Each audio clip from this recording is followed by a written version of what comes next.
Hello students, welcome back to our YouTube channel bio for you. आज की class में हम लोग डिस्कस करेंगे कि कौन कौन से सेल्स नर्वस सिस्टम में पार्टिसिपेटेड हैं और उनका क्या फर्दर रोल है। ठीक है, यानी कि हम लोग न्यूरॉन्स के बारे में तो जानते हैं कि neuron is the basic structural and functional unit of the nervous system, यानी कि नर्वस सिस्टम की कार्यात्मक एंड क्रियात्मक इकाई जो है वो क्या है, न्यूरॉन है। लेकिन क्या न्यूरॉन से ही पूरे नर्वस सिस्टम बना हुआ है? क्या सिर्फ न्यूरॉन ही प्रेजेंट है पूरे नर्वस सिस्टम में? नहीं, इसमें कई तरह के सेल्स प्रेजेंट है जो अलग अलग फंक्शंस को प्रोवाइड करते हैं। अगर इस तौर पे देखा जाए तो कई तरह के सेल्स हैं, तो उन सारे सेल्स को हमने दो पार्ट्स में डिवाइड किया है, यानी नर्वस सिस्टम में जितने भी सेल्स हैं उनको हमने दो पार्ट में कैटेगराइज किया है।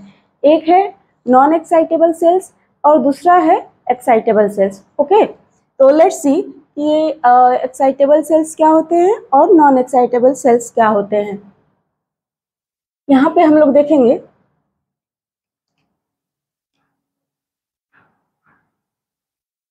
सेल्स ऑफ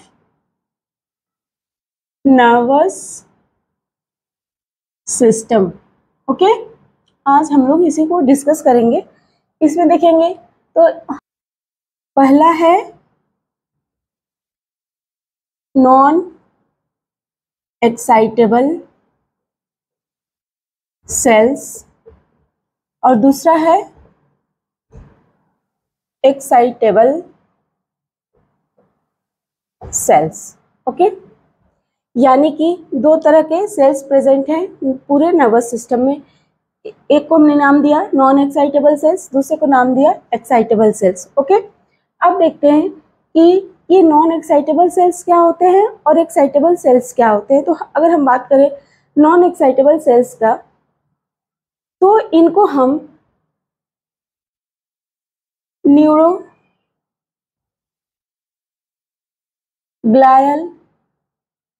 सेल्स भी बोलते हैं या स्पॉन्जियोब्लास्ट भी बोलते हैं। ओके,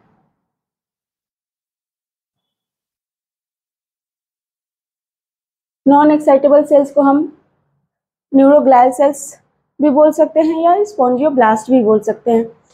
ये जो नॉन एक्साइटेबल सेल्स हैं, ये किसी इम्पल्स का प्रोडक्शन नहीं करते हैं, उनका कोई कंडक्शन नहीं करते हैं, उनका कोई फर्दर ट्रांसमिशन नहीं करते हैं। ये हमारे नर्वस सिस्टम में मोर देन 50% सेल्स जो होते हैं क्या होते हैं, नॉन एक्साइटेबल सेल्स होते हैं। ये क्या करते हैं, इनका कोई रोल नहीं होता है नर्व प्रोडक्शन में। ये अपना कोई रोल प्ले नहीं करते हैं। जो नर्व इम्पल्स का प्रोडक्शन होता है, नर्व इम्पल्स का जनरेशन होता है, कंडक्शन होता है एंड ट्रांसमिशन होता है, उसमें जो नॉन एक्साइटेबल सेल्स होते हैं उनका कोई रोल नहीं होता है। लेकिन ये सबसे ज़्यादा यानी more than 50% of the nervous systems को कवर किए हुए हैं। ओके, और क्या है, तो ये रोल क्या प्ले करते हैं, किस तरह के फंक्शंस को प्रोवाइड करते हैं? ये हेल्प करते हैं न्यूट्रिशन में, ये हेल्प करते हैं प्रोटेक्शन में, ये हेल्प करते हैं प्रोटेक्शन फ्रॉम डिजीजेस, इन्फेक्शंस,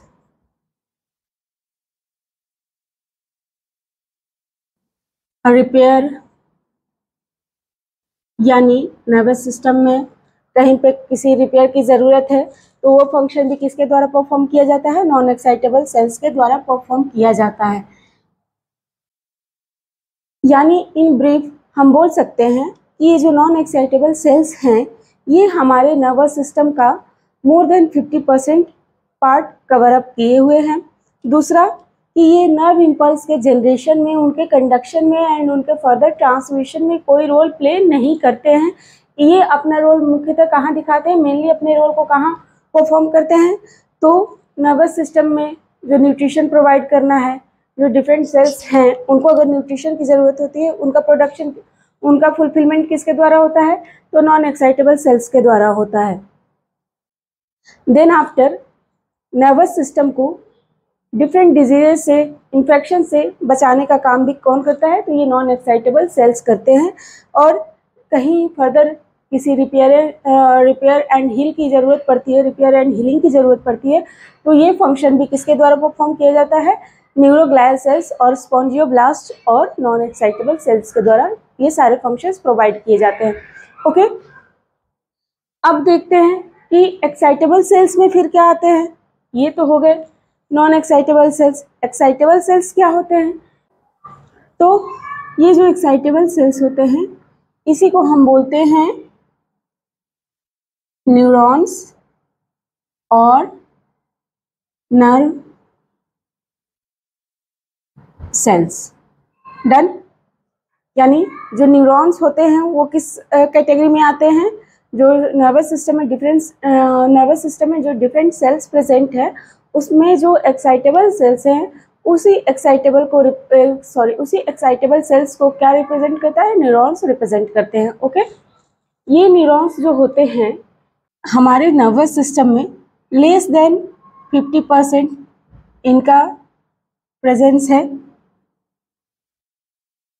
दूसरा, ये क्या करते हैं, तो जो नर्व इम्पल्स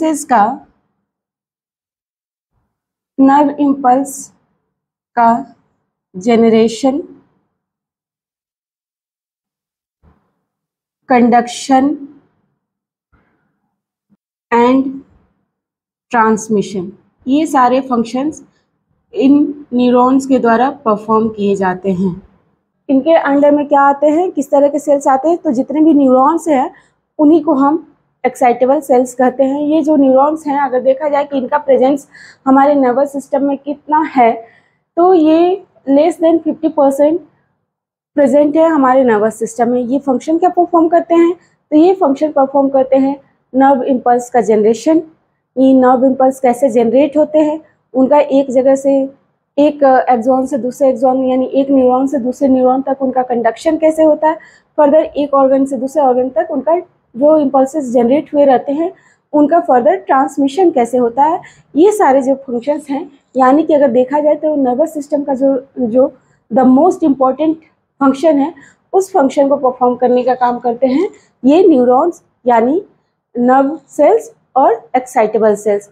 और इन्हीं के सपोर्ट के लिए, इन्हीं के फर्दर न्यूट्रिशन के लिए, प्रोटेक्शन के लिए एंड रिपेयर एंड हीलिंग के लिए जो सेल्स प्रेजेंट होते हैं उनको हम बोलते हैं नॉन एक्साइटेबल सेल्स और न्यूरोग्लायल सेल्स और स्पॉन्जियोब्लास्ट। इनका प्रेजेंस कितना है नर्वस सिस्टम में, तो ये प्रेजेंट होते हैं मोर देन 50%। जो सेल्स अगर कोई प्रेजेंट है नर्वस सिस्टम में तो वो कौन से सेल्स होते हैं, नॉन एक्साइटेबल सेल्स होते हैं। इनका काम क्या है, तो इनका काम नर्व इम्पल्स का जनरेशन नहीं है, बल्कि इनका काम है कि ये जो न्यूरॉन्स हैं उनको न्यूट्रिशन प्रोवाइड करना, उनको डिजीजेज एंड इन्फेक्शन से प्रोटेक्शन प्रोवाइड करना, और अगर कोई न्यूरॉन इंजर्ड हो गया है तो उनको रिपेयर एंड हीलिंग प्रोवाइड करना। ये सारे काम हैं नॉन एक्साइटेबल सेल्स के। तो चलिए फर्दर हम देखते हैं कि जो नॉन एक्साइटेबल सेल्स है इसके अंडर में कौन कौन से सेल्स आते हैं और ये जो न्यूरॉन्स हैं ये क्या होते हैं। ओके, तो ये जो नॉन एक्साइटेबल सेल्स हैं इनको हमने फर्दर 4 to 5 टाइप्स में कैटेगराइज किया हुआ है। 4 to 5 टाइप कहने का मतलब ये है कि अगर नेम वाइज देखा जाए तो there are 5 types of cells present under non excitable cells. 5 तरह के सेल्स होते हैं जो नॉन एक्साइटेबल सेल्स के अंडर में प्रेजेंट होते हैं, बट 2 तरह के सेल्स ऐसे होते हैं जो सेम काम को परफॉर्म करते हैं अलग अलग नर्वस सिस्टम में। यानी जो नर्वस सिस्टम को हमने डिवाइड किया हुआ है central nervous system, peripheral nervous system and autonomic nervous system, तो जो 2 तरह के नॉन एक्साइटेबल सेल्स हैं वो अलग अलग फंक्शन, सेम फंक्शन परफॉर्म करते हैं 2 अलग अलग सिस्टम पे। इसीलिए हमने कहा कि 4 या 5 तरह के नॉन एक्साइटेबल सेल्स होते हैं। चलिए अभी यहाँ पे मैं डिस्क्राइब करूँगी तो आपको क्लियर हो जाएगा। ओके, तो इसके अंडर में जो पहला सेल है वो है ependymal sales. Okay, ependymal sales. दूसरा जो सेल्स है वो है माइक्रोग्लायल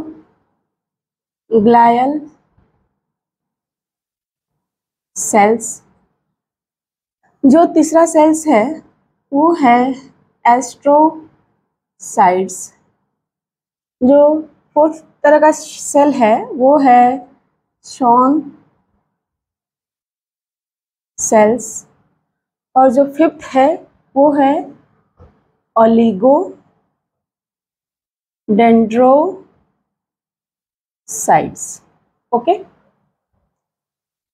यानी कि नॉन एक्साइटेबल सेल्स को भी फर्दर हमने 5 ग्रुप ऑफ सेल्स में डिवाइड कर दिया है, just because of their functions and structure.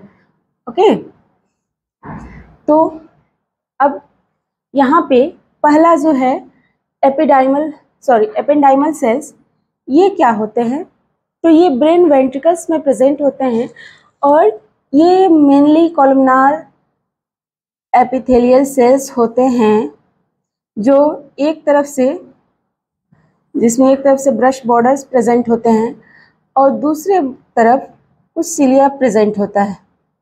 यानी एक तरफ ब्रश बॉर्डर्ड स्ट्रक्चर होता है तो दूसरे एंड पे सिलिएटेड स्ट्रक्चर होता है। यहाँ पे एक न्यूक्लियस प्रेजेंट होता है। इनका काम क्या होता है?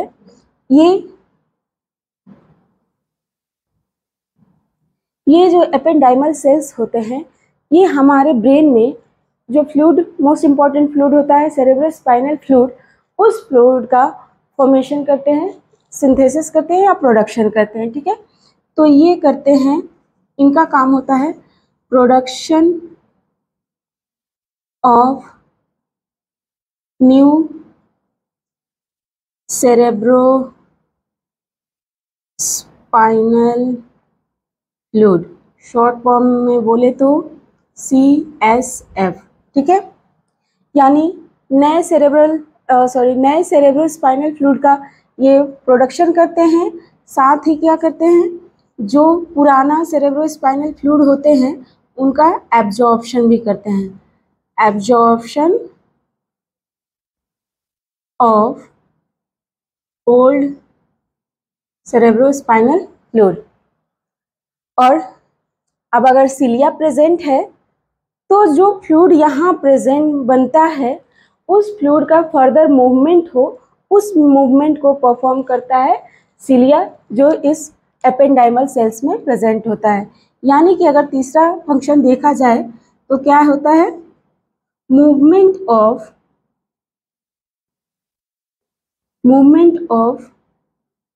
CSF through cilia present on ependymal cells।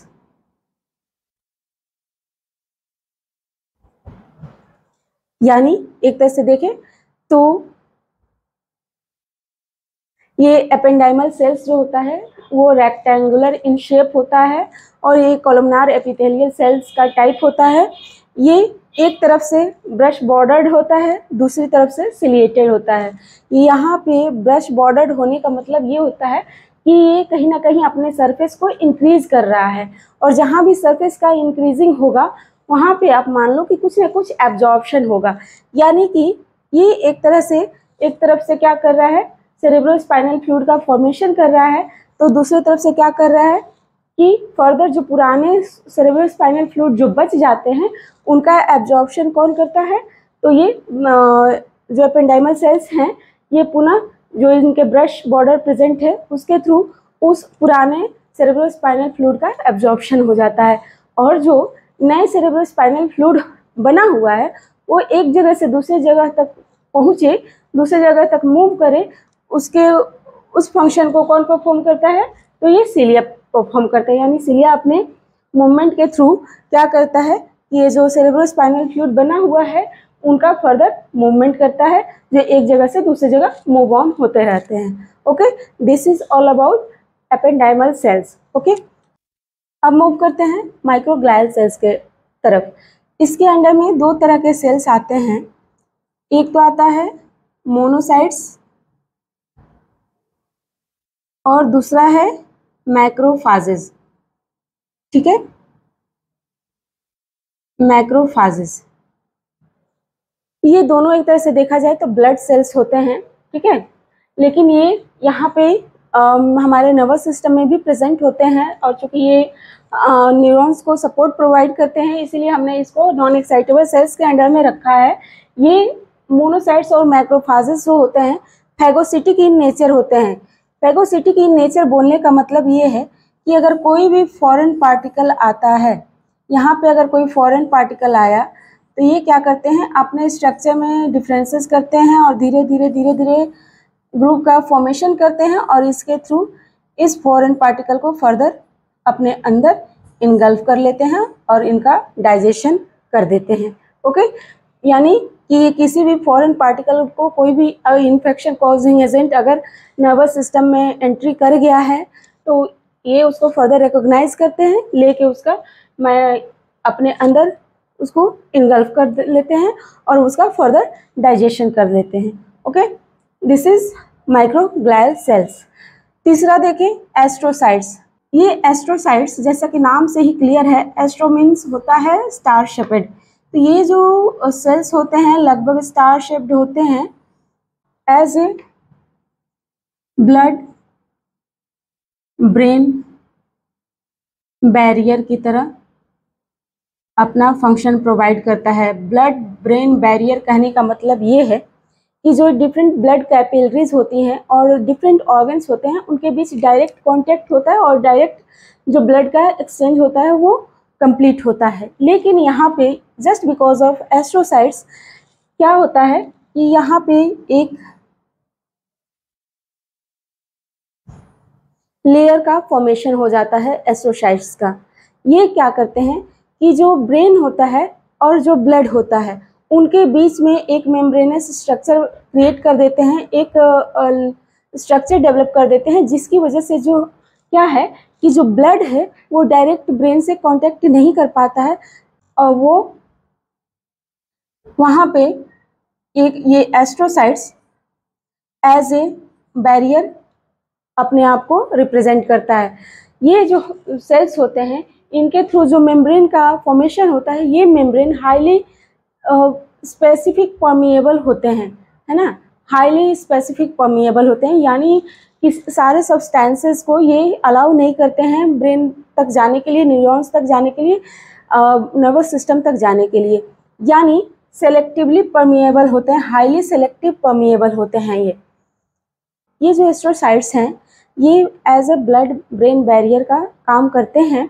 कैसे करते हैं, तो ये जो ब्लड कैपिलरीज हैं, सपोज ये ब्लड कैपिलरीज हैं, इनके बीच में, और इधर ब्रेन है, ठीक है, ये न्यूरॉन्स अगर प्रेजेंट है तो इसके बीच में एक मेम्ब्रेन का डेवलपमेंट कर देते हैं, एक मेम्ब्रेन का प्रोडक्शन कर देते हैं, और वो जो मेम्ब्रेन होता है वो हाईली सेलेक्टिवली परमिएबल होता है, यानी इस ब्लड कैपिलरीज से उन्हीं सब्सटेंसेस को लेकर कुछ स्पेसिफिक सब्सटेंसेस को ही लेकर यहाँ तक ट्रांसमिट करता है, या कुछ यूँ कह लें कि कुछ सेलेक्टिव सब्सटेंसेस को ही हमारे ब्रेन तक जाने के लिए ये एस्ट्रोसाइट्स परमिशन प्रोवाइड करता है।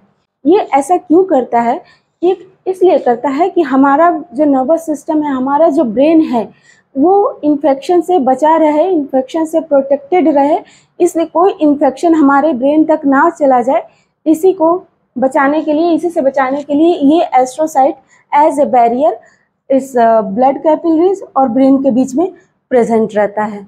इसीलिए हम इसको बोलते हैं कि ये ब्रेन ब्लड बैरियर की तरह काम करता है। और ये क्या होता है,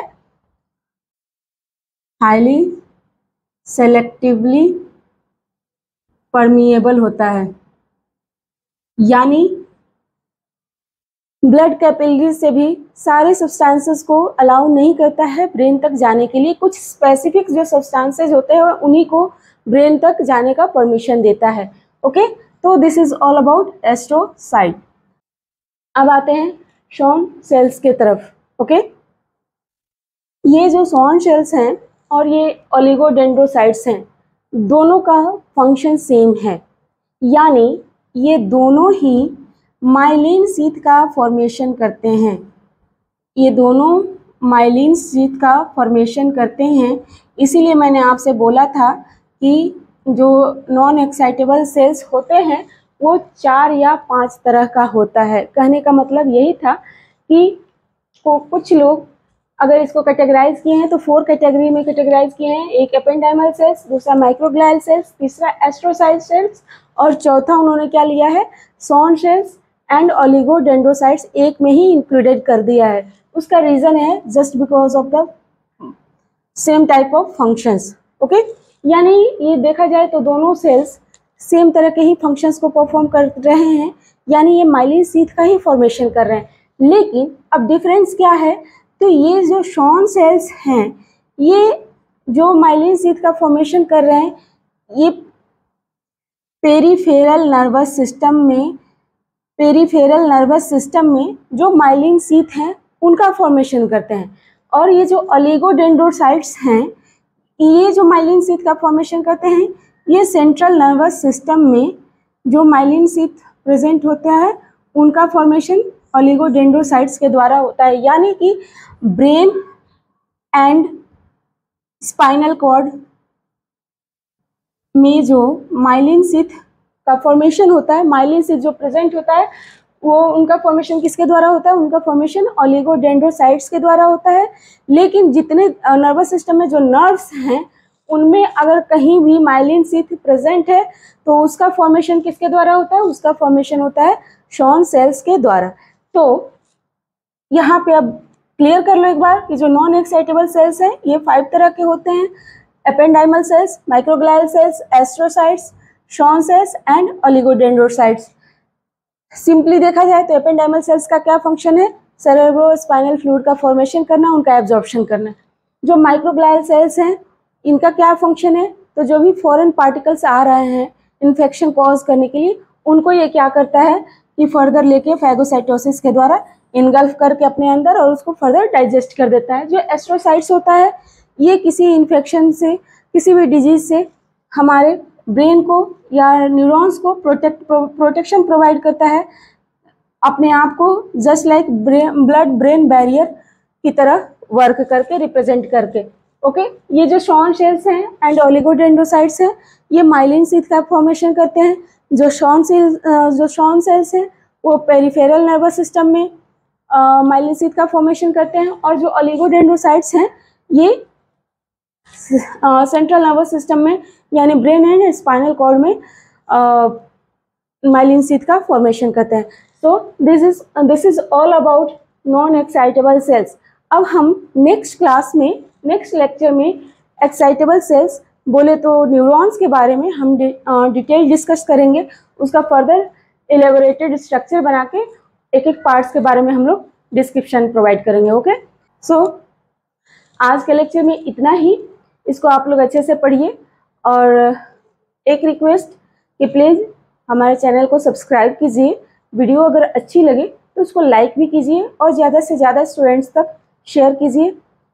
इन्हीं शब्दों के साथ धन्यवाद, मिलते हैं नेक्स्ट लेक्चर में।